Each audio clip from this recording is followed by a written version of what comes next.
que nos falta de clase. Ok, ahora, esta es la divinidad central, pero ¿cómo es que se explica el surgimiento de la naturaleza, el nacimiento del cosmos para el mundo heliopolitano? Bueno, aquí yo les puse algunos recortes, porque me parecen unos buenos resúmenes, dado que si nosotros quisiéramos recomponer la teología heliopolitana a partir de textos, íbamos a tener que entresacar muchísimos parágrafos no solamente del Libro de los Muertos, sino de textos de pirámides, de textos inscritos en los templos, etcétera. ¿Sí? Entonces, en estas diapositivas está, digamos, el resumen, ¿sí? Yo así se los voy a dejar. Y bueno, veamos ahora sí el cuento corto, pues. Ya los detalles los pueden observar en las diapositivas de arriba, ¿no? En los recortes del artículo del cual me apoyé para esto. Ok, el origen primigenio para el mundo heliopolitano era algo parecido al inicio genesiaco. Recuerden el inicio genesiaco. En el principio, todo estaba en tinieblas, ¿no? Y el Espíritu de Dios se cernía sobre las aguas. Pues aquí también vemos un origen cosmológico, porque estamos viendo teología y cosmología. El origen está en una materia acuosa. El agua va a ser la materia primigenia para el mundo egipcio. Y algunos autores identifican al agua con el caos, ¿sí? Un caos que no permite diferenciación, que no permite orden. Y ojo, porque ¿de qué Dios hablamos hace rato? De la diosa Maat, diosa de la ley, del orden, ¿sí? El orden que es definido, que permite establecer las cosas, que les da una disposición. Entonces, ¿cuál sería el contrario de la presencia de la diosa Maat? El caos, el desorden. En esta materia acuosa primigenia. Y aquí viene el dato más interesante, aún más interesante yo creo que de la misma comparación con el Génesis. Es que el sol, ¿no? Estamos hablando del dios Atum, se autocrea. Y hay textos que varían el modo en el cual Atum se autocrea. Vamos a decir que Atum habita en el agua primigenia, ¿sí? En esta masa acuática es donde vive Atum. O al menos no tenemos otros datos para decir si es el agua o es algo diferente del agua. El caso es que Atum surge, pero surge a la existencia o se autocrea, como les he puesto aquí en la diapositiva, no por acción externa, sino por su misma acción. ¿Qué significa esto? Autocreación, capacidad de hacerse a sí mismo. Y recuerden sus clases de Teodicea, el argumento de aceidad. En Dios, su esencia y su existencia se identifican. Es, dicho de otro modo, la esencia de Dios es existir. Y aquí, si lo comparamos, Atum, que se autocrea, que no necesita a algo para venir a su existencia, estamos diciendo que es primero autosuficiente y de una categoría ontológica superior. No se nos aclara cuál es el origen de esta masa primigenia y eso es algo que igual sería interesante hacer una investigación al respecto. Pero de aquí que quede por sentado. La figura divina surge del caos, y esto también es un dato interesante, cómo es que el orden, cómo es que la divinidad surge del mismo caos, ¿sí? Pero no por acción del caos, sino por la voluntad misma de la divinidad. Y bueno, hay relatos que dicen que fue por la saliva o que fue por la masturbación. Y bueno, estos medios, saliva, masturbación, etcétera, va a ser también por el cual el dios Atum, la divinidad solar, va a reproducirse. De modo que del agua primigenia ya surgió Atum. Atum, mediante esta acción de gotas de saliva o de la masturbación, produce sus hijos. Y sus dos primeros hijos son los dioses Shu y Tefnu. Shu es el dios del aire y Tefnut es la diosa de la humedad. Fíjense, aquí tenemos la primer pareja divina, sí, porque son de naturaleza divina, provenientes de este primer principio que es Atum. Y si ubicamos materialmente al aire y a la humedad, es muy difícil que podamos concebir una sin la otra. Porque la humedad es el agua que se ha evaporado y el aire es movimientos de gases y lo que se mueve en los gases es lo que ha alcanzado el estado gaseoso y uno de ellos es la humedad. Entonces es muy difícil, o al menos hasta ahora yo no he entendido cómo podría haber de manera natural un aire sin humedad, aunque posiblemente sí lo haya en el desierto, aunque habría que ver si totalmente podría haber un aire sin humedad, al menos para el contexto egipcio. Este aire es separado porque surge hijos de esta primer pareja. Y esta primer pareja tuvo por hijos a Geb, dios de la tierra, y Anut, diosa de la bóveda celeste, ¿sí? del cielo. Y pasó algo curioso, porque entre Geb y Nut, entre el cielo y la tierra, dice esta cosmogonía, no paraban de reproducirse, no paraban de copular. Y Shu y Tefnut vieron mal, por alguna razón, que tuvieran hijos entre sus propios hijos, siendo que ellos mismos eran descendientes de Atum, pero bueno, así dice la cosmogonía. Entonces, para evitar que se siguieran reproduciendo, Shu y Tefnut se interpusieron entre la tierra y el cielo, entre Geb y Nut, creando esta especie de atmósfera que separa sustancialmente al cielo, al cielo y a la tierra. Sin embargo, los hijos de Geb y Nut, del cielo y la tierra, sí se dieron y son entre ellos Osiris, Isis, Set y Neftis. Entonces, esto es curioso porque aquí ubicamos a los llamados dioses de la gran Enéada heliopolitana, que podemos ver en esta diapositiva. ¿Sí? Ahora podemos entender el dibujo. Es un jeroglífico, bueno, es la calca de un jeroglífico. Vemos a Nut, vemos a Shu,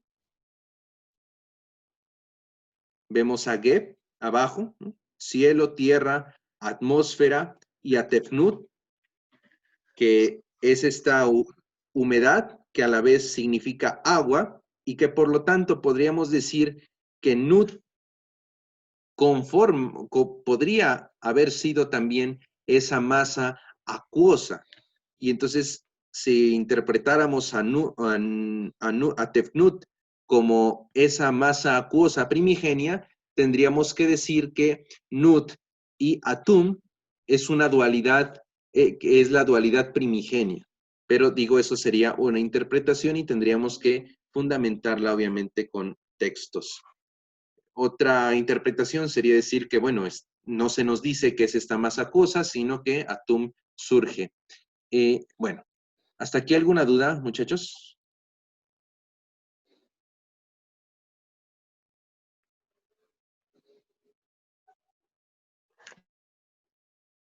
No, no, Eric. Todo bien, creo.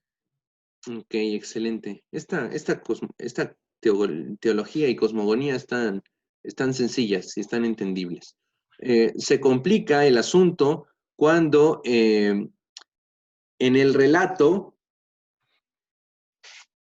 se incorpora a la divinidad llamada Horus, ¿sí?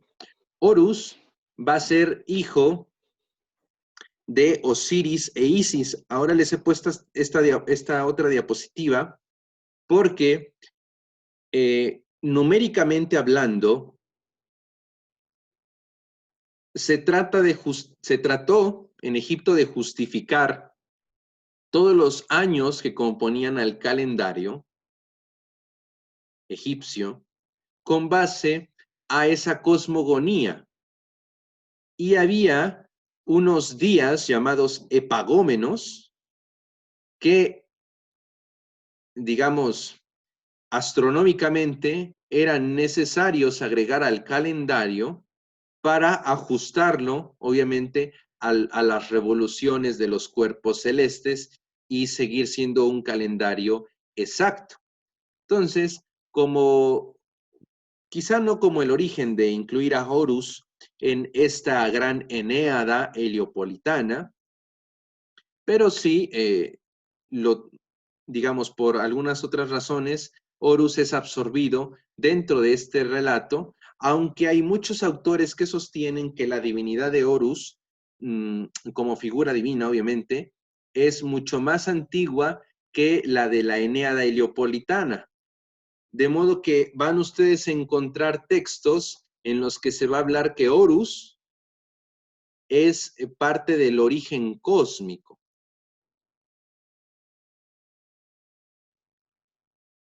Por ejemplo, van a identificar a Horus con Ra. Y hay un relato cosmogónico egipcio que dice que había un huevo primigenio del cual surgió Ra y Ra o Horus Ra, que es identificado muchas veces, identificado uno con otro, continuaron la creación.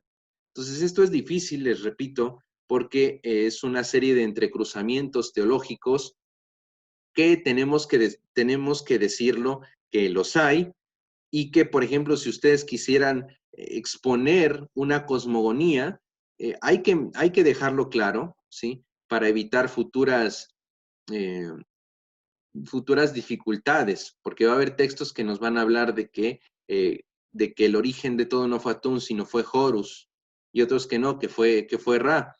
Y en otros textos se habla de Horus como Ra, o Ra como Horus, siendo el mismo.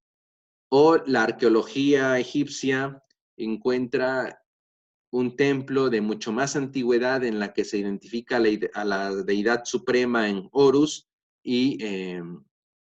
pero es en una región particular, ¿no? Aquí estamos hablando de una teología heliopolitana que ya es heredera de tantos siglos de reflexión teológica y religiosa.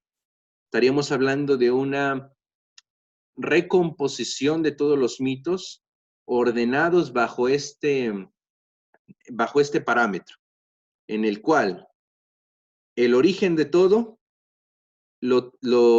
es gracias a la acción del sol, ¿sí? El sol Atum, el cual recorre el mundo, ¿sí? El mundo celeste, el inframundo, ¿sí? Rodeando a nuestro mundo en su barca.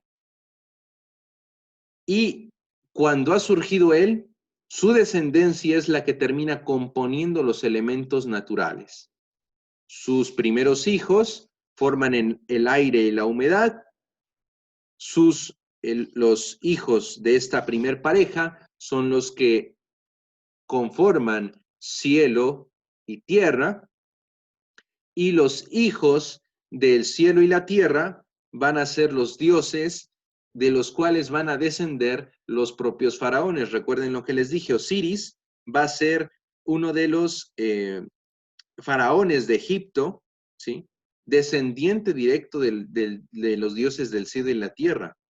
Y su descendencia va a ser el resto de dinastías, ¿no? Ok, bueno.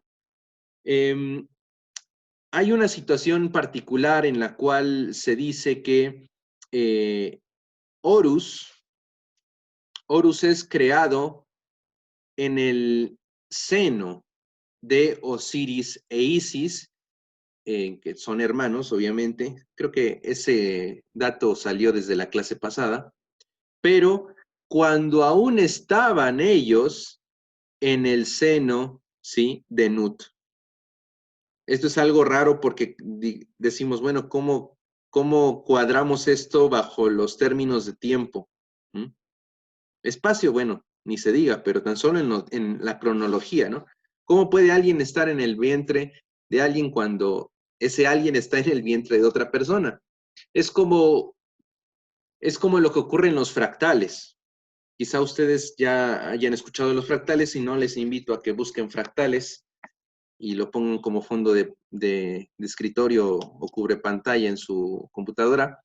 Los fractales son figuras que cuando se van ampliando, aparece otra misma figura con el mismo patrón incluida en esa ampliación. Y sigues ampliando y vuelve a aparecer, y vuelve a aparecer, y vuelve a aparecer. Bueno, esto filosóficamente hablando nos da muchísimo material para reflexionar, pero en resumidas cuentas, la potencialidad de las cosas ya está implícita en los sujetos más allá de la limitación de la materialidad.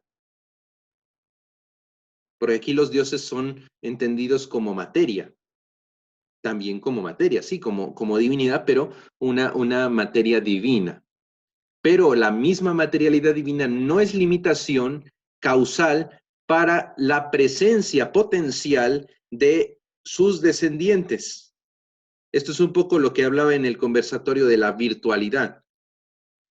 Aunque Horus no existía de hecho, podríamos interpretar este texto diciendo que Horus ya estaba virtualmente presente en Osiris, en el seno de Isis, cuando ella apenas estaba en el seno de su madre. Bueno, este es otro tema, pero hay que ubicarlo porque, repito, la cosmogonía, el origen de los dioses, la interacción entre ellos, es la que determina el orden de las cosas terrestres. Y es el orden que intentan mantener, conservar el pueblo egipcio. Por eso el calendario, por eso las reglas morales, por eso la religiosidad que se renueva y que busca afianzarse cada vez más. ¿Hasta aquí alguna duda, muchachos?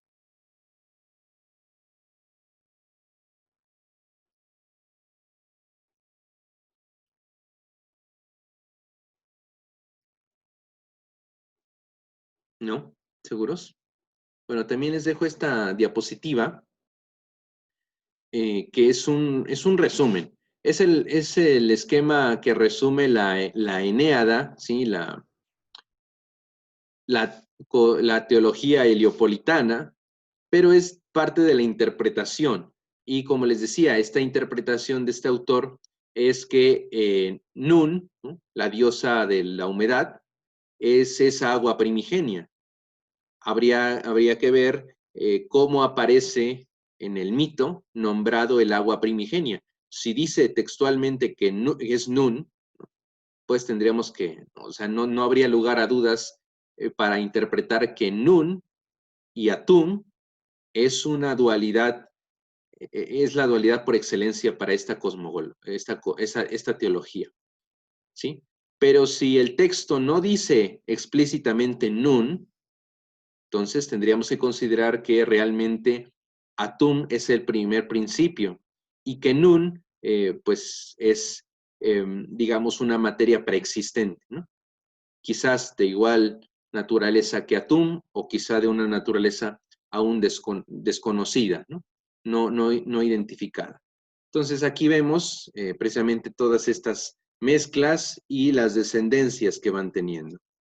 Y bueno, va Mat, que es esta vida de orden, que fundamenta no solamente el orden cósmico, sino también el orden del ser humano. Entonces, de veras, ¿no? Ninguna duda de la teología heliopolitana, porque esta ya la acabamos.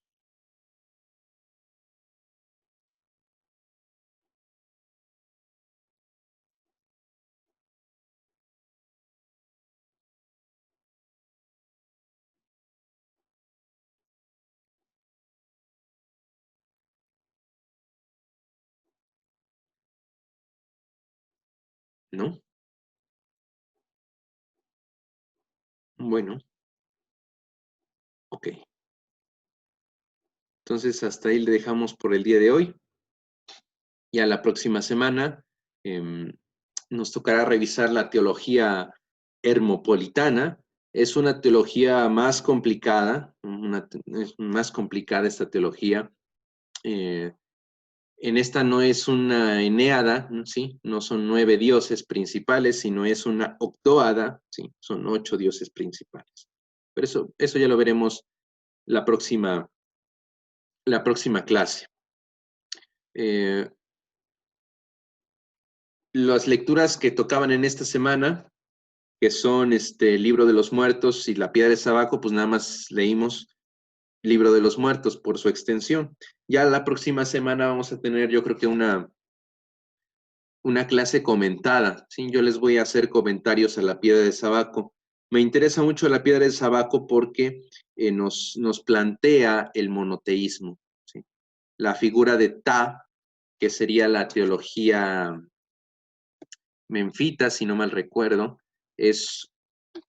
nos da una descripción de la divinidad que me parece fundamental, que hay que revisar, ¿sí? Entonces, creo que esa la vamos a excluir de los comentarios, perdón, de la lectura, ¿sí? Solamente yo la voy a comentar en clase. Bueno, pues eso sería todo, muchachos.